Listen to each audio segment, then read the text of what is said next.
you say our names? Yes. Nate Pickslay. Arya Poorsoltan. Ryan Rodriguez. And Dante Ruiz. Dante Nicols. Aron Piotrowski. Where should we start on? I don't know, maybe outstanding questions? I kind of have like things to talk about for like stoicism, but maybe we should start with We can start with whatever. endurance. We can start with whatever. Okay. I mean, my outstanding like problem with Seneca was like what I started talking about in the beginning was like he talks about how we neglect or we like avoid or we ignore the fact that like our life could end at any time, and so like we pursue all of these possessions and like work really hard because we think that like we're working towards something that we'll have in the future instead of like appreciating the time we have now, or, like waste that time and kind of like working super hard or seeking our vices.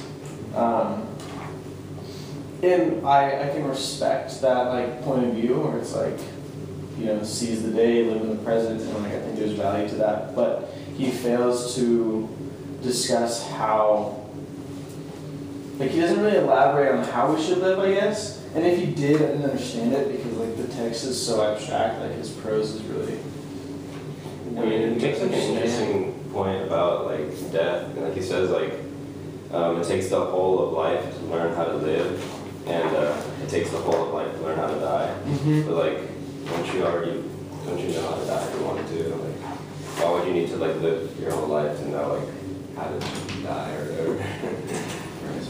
Yeah, well, I mean, he's kind of like, So just like a lot of time, like we spend a lot of time living trying to figure out how to live, Right. And like, I think he's kind of saying that like you never figured out, and then like once you're on your deathbed, it's kind of like. It's like then you know how you're gonna die once you live your life. Yeah. It's weird, just like. Well, I think it's more of like an understanding of what death is. Instead, it's not really like the act of like dying. It's more like what it means to you. Mm-hmm.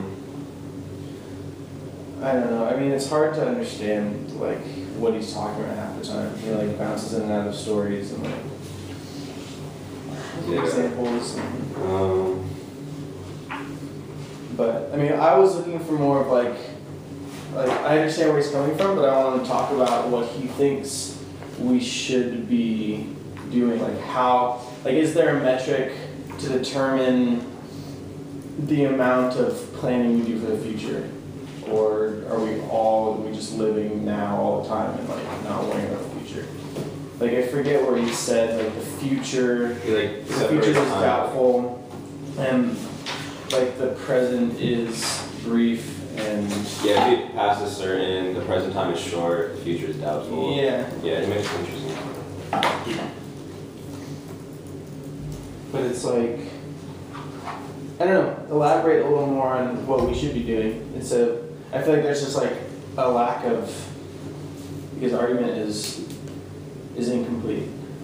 Yeah, I think you're right. It's almost like he's advocating like you can't pursue a passion for your whole life because that's wasting your life and it's taking you away from like people that you should be around. And yeah, I think it doesn't leave a lot of room for like progress. Mm-hmm. And so I guess what I'm curious about is like what kind of philosophical reasoning would continue? Like how would we reason like using his argument or like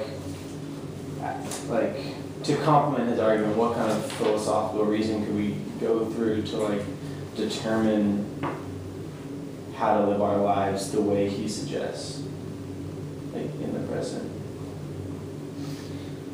He doesn't really say how we live our lives, does he? Yeah, I think that's true. It's almost like here's the problem, and then that's it. Yeah. Exactly. But maybe that's his point. Maybe he just wants you to figure out yourself. Maybe he doesn't have an answer. You know, just like that's true. I guess because there is no one right answer. Exactly. Possible. And just being aware that maybe that's something that could be going on in your life is important enough. But you want to quickly state your name to the camera? William Casey. It makes an interesting point about like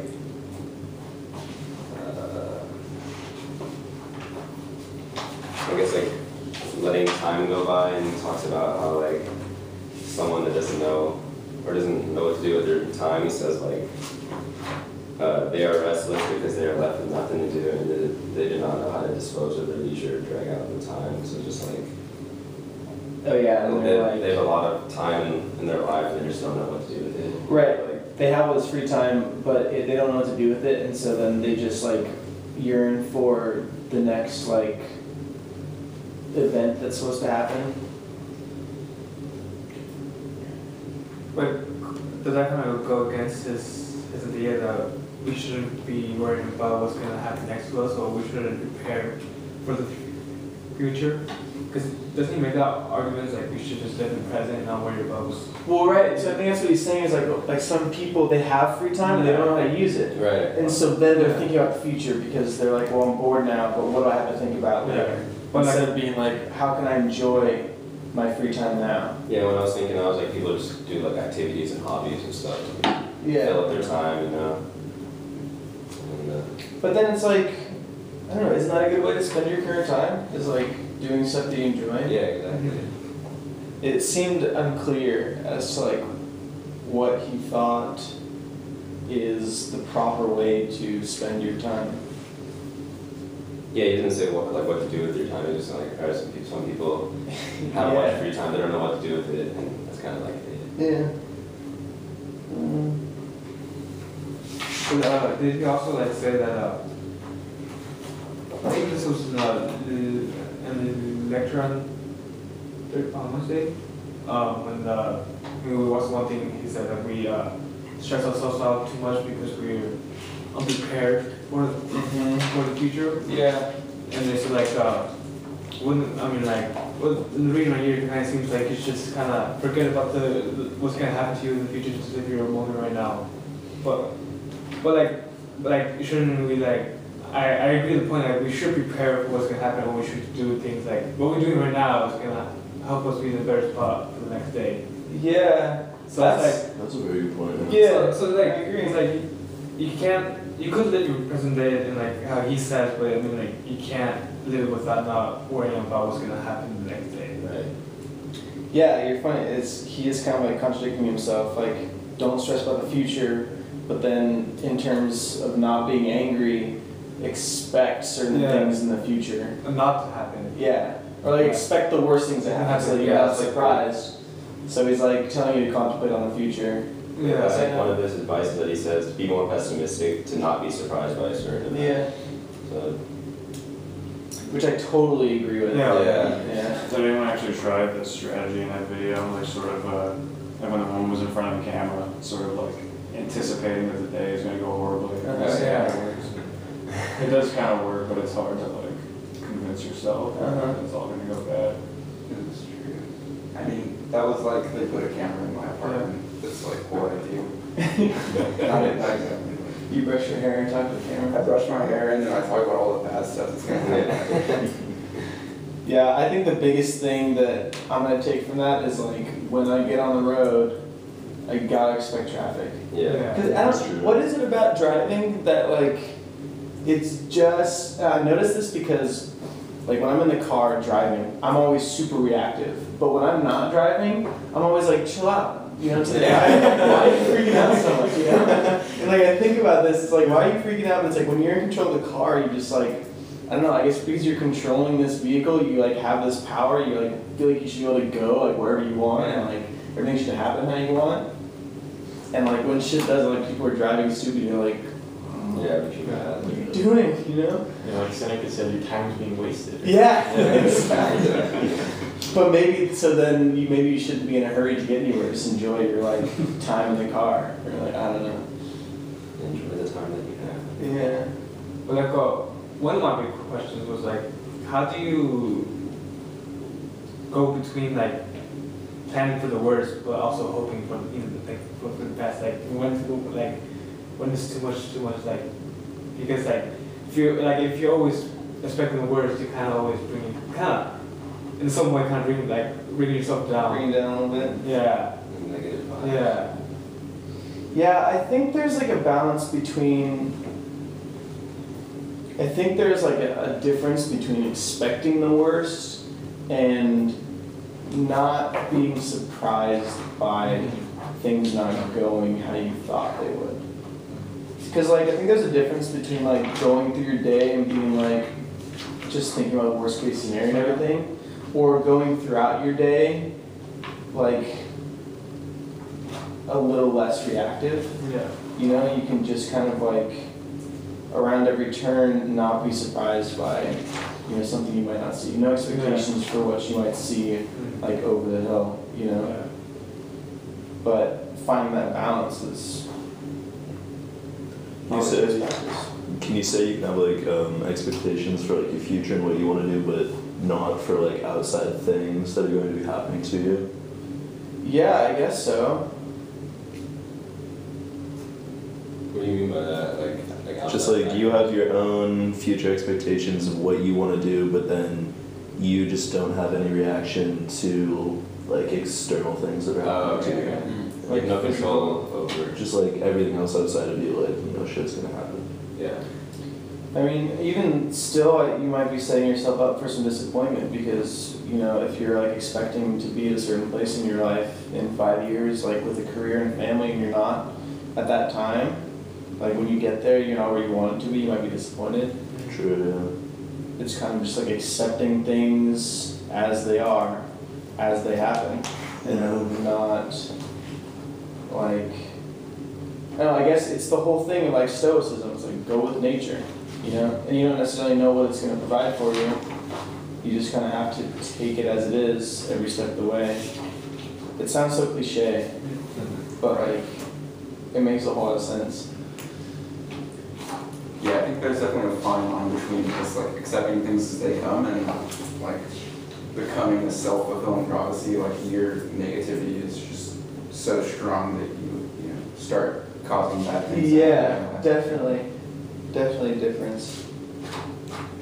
But I think one positive thing that I got from this is like it kind of makes you see like what things in your life you actually do have control over. Other things like, you know, like, and worry about those one, and like don't worry about like the things that you don't have any control of. Right. You know. That's a really good point. And that's something that like I've learned in practicing yoga is like there are things in life that you can change. So like go ahead and change them and don't worry about it. And there's things in life that you can't change. So don't worry about it. Yeah. You know? So like either way, stop worrying about it because it's not doing you any like Yeah, it's out of your favors. range, you can't do anything. Yeah.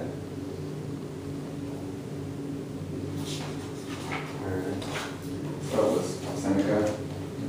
Anything else you want to before we go to the next guy? I want to switch gears. I'm just looking at this one sentence from the Striker thing. It says in particular, we want to find out how we humans should live. We should look at the way nature has created us. So she's kind of like saying, base our lives and how we live based on the nature that we're like born in, or Yeah. like base your life on the nature around you, kind of. Just kind of. Just like an organic way of living. Yeah. In a way. Just look way nature's created. Yeah. It's cool though. It's like bringing in like nature and stuff. And then you're like required to like bring that into your awareness. So you Right. gotta like understand like what that means.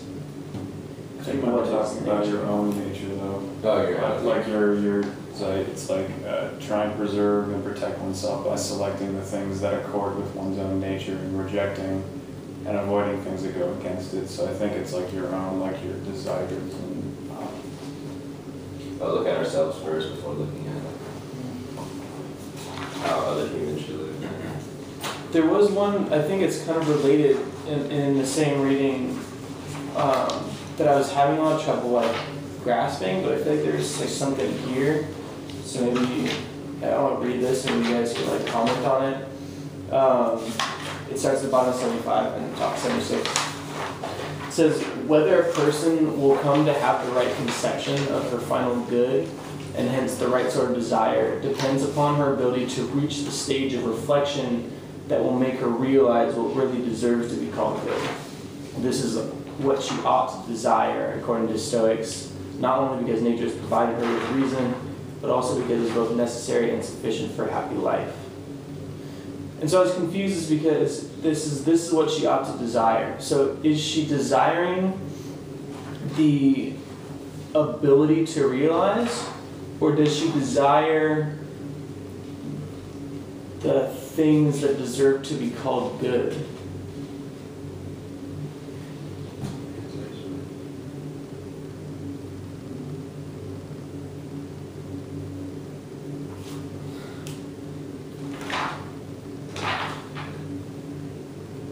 I think it's just like the desire is like to be able to find what is good in your life or what needs that effort. So the desire is That insight. it's like the knowledge. Yeah. Okay.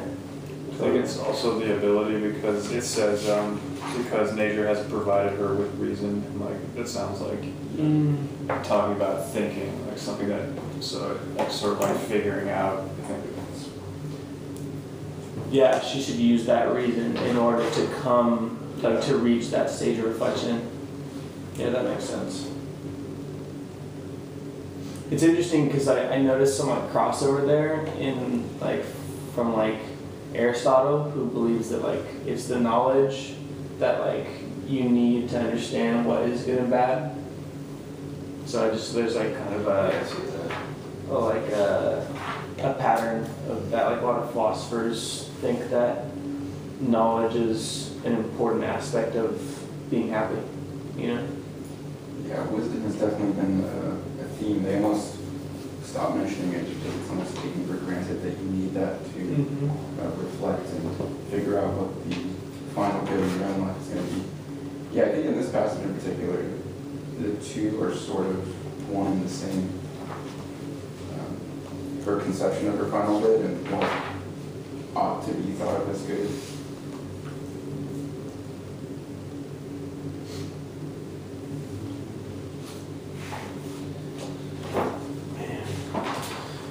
Does anybody know when we started talking? Like 12:40, 12:45. I think it was like 12, yeah, 43, 44. Right.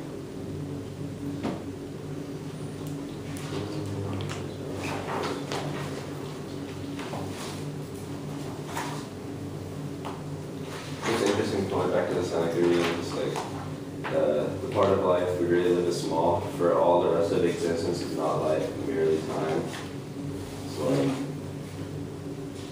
So the rest of us, like, I don't know how to like describe that. Like, I mean, it's like all of our lives. I don't know. Yeah, he definitely throws out some really abstract phrases. It's not life. There was that other part where he was talking about, he was like using water as a symbol for time, and like being able to pour, like if there's nothing to pour the water into, then it just disappears. Like there's nowhere to place time, so it just Right. like disappears. I don't know, I read it a few times over trying to figure out like what he meant. I don't know why he meant it. So you're kind of saying like if the water isn't up anywhere to be put, it's just gonna disappear. How like time can disappear if you don't use it. Yeah, something like that. Because time's always just gonna go by. I don't know why.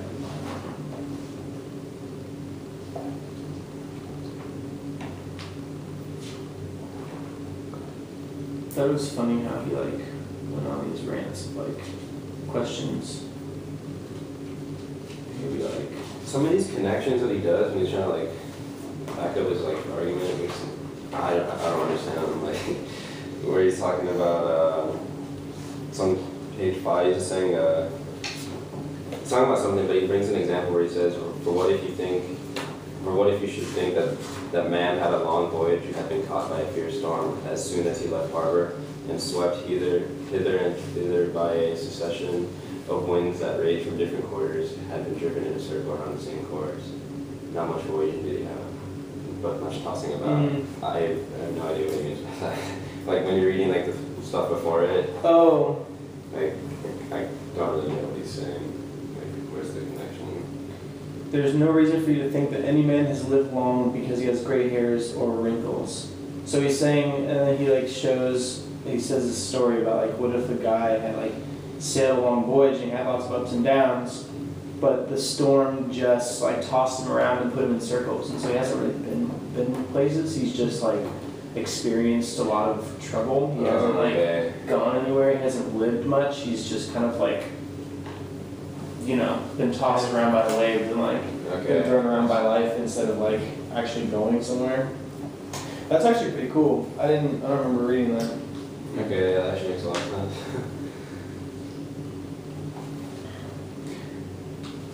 Yeah, I thought actually the argument was pretty repetitive because I think he finds a lot of different ways to say that. Yeah. Like, Yeah, totally. That your time is meaningless if it's not spent correctly. Yeah, basically that's what he's saying.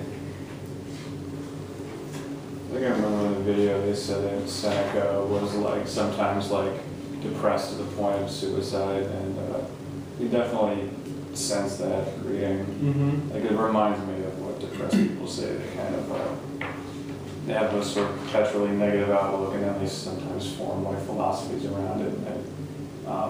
And because you talked about like the futility, like it seems like it doesn't offer any solutions, and that's also something that kind of like points to that. Yeah. I was gonna say maybe he was so depressed because he had this point of view, but he didn't have the answer that like I was looking for at the beginning. Like he doesn't know how to actually live his life. He's got this idea of like people wasting their time, but he doesn't know how to not waste time. That makes him sad. It makes him really I sad. think that would be the most reasonable answer. Yeah, it makes a lot of sense.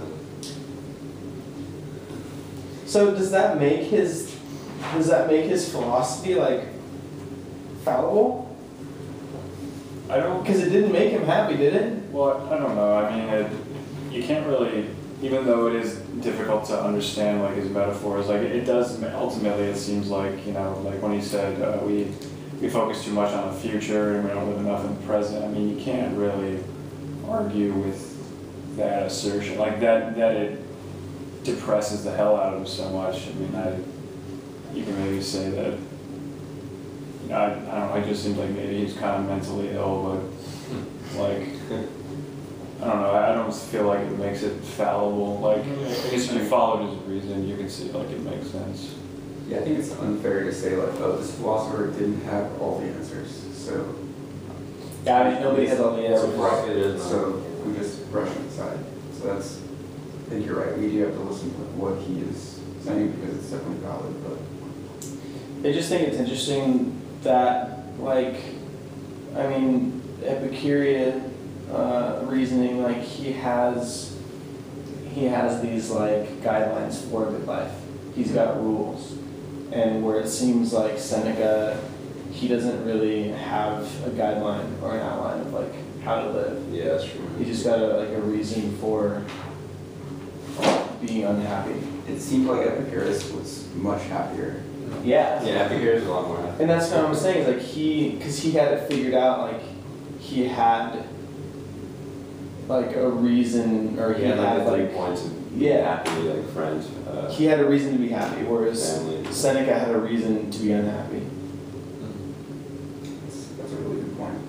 I don't know, I think sometimes people that, like you could say like, well, Epicurus must have been happy, clearly, but I mean, like because of his philosophy, but maybe he just had a happy disposition. I think sometimes like your mood sort of dictates, you know, the things you think, and not the other way around, like we like to believe. Like, Sure. and I think, I don't know, it seems like a guy like Seneca might just come up with this, and Epicurus would come up with that, but it's not like their philosophies really affect their happiness.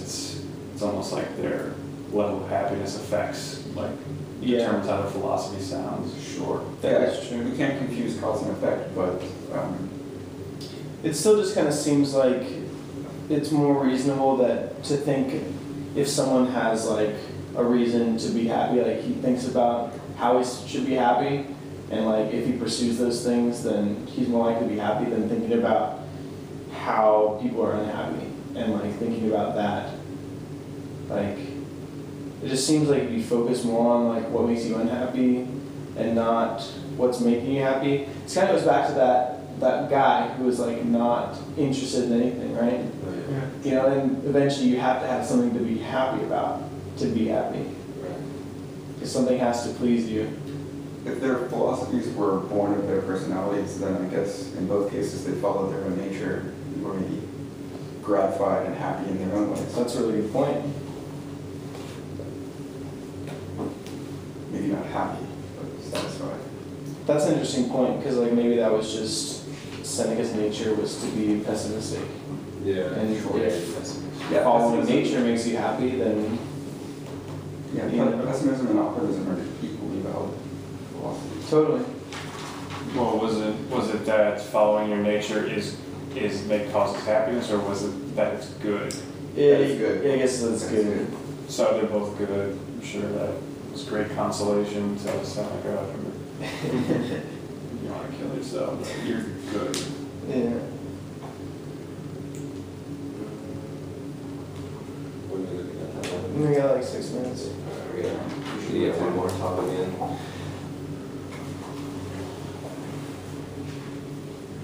I like that video where it was just like saying how being rich can make people more angry because their expectations are way too high. Like rich people's Totally. expectations are way too high. So whenever their expectations are dashed or they get furious and rage happens. Yeah. It's perfectly understandable, makes perfect sense. Yeah, I mean, you work hard to get these things, and when those things disappear, it's like, Yeah, brings bad tempers, and most stress can come when we are surprised. Is that something you were saying? yeah, someone was telling me about how like there's like a psychological effect to like the concept of buying possessions. It's Mhm. kind of like a way to avoid the fact that we're going to die someday. Right. Because why would we buy anything if it's going to get taken away immediately, you know? Like, or if it could get taken away at any moment. Yeah, And we get exactly. attached to these things because like we want to think that we're immortal and we're gonna like, you know. Although I feel like there's, you know, some stuff wrong with that because it's like, well, maybe I want to enjoy it while I am here, yeah, you know? exactly. And that's kind of like what I started thinking reading Seneca is like, well, shit, maybe I should start, you know, enjoying my time here, maybe buy some cool things and enjoy it now, because fuck, I could die at any moment, so like. Yeah, true. Well, I'm gonna be buried with all of my stuff, so. And then you'll take it to heaven with you, just like Right. the pharaohs. That's the idea. I think it was Seneca, or the last, yeah, I think it was Seneca, but like, in order to enjoy the moment, I mean, you do have to think about the future, because the future is full of moments that you'll be living in, and Totally. if you don't plan, if you don't worry about the future, then those moments can be crappy because you run out of money or all kinds of bad stuff, and so like it's almost like in order to live in the moment and enjoy it, you kind of do have to balance that with like future planning and sort of living the future also. Totally. Yeah, he mentioned foregoing a lot of pleasures for the sake of pleasure that would come Right. afterward. Like sacrificing a pleasure now to live a pleasure in that next moment. Yeah. So that's kind of like what I was looking for, is like, where's the balance in like, Maybe his Planning intention future. was to get us to like kind of like form this conclusion, like maybe I don't know. Yeah.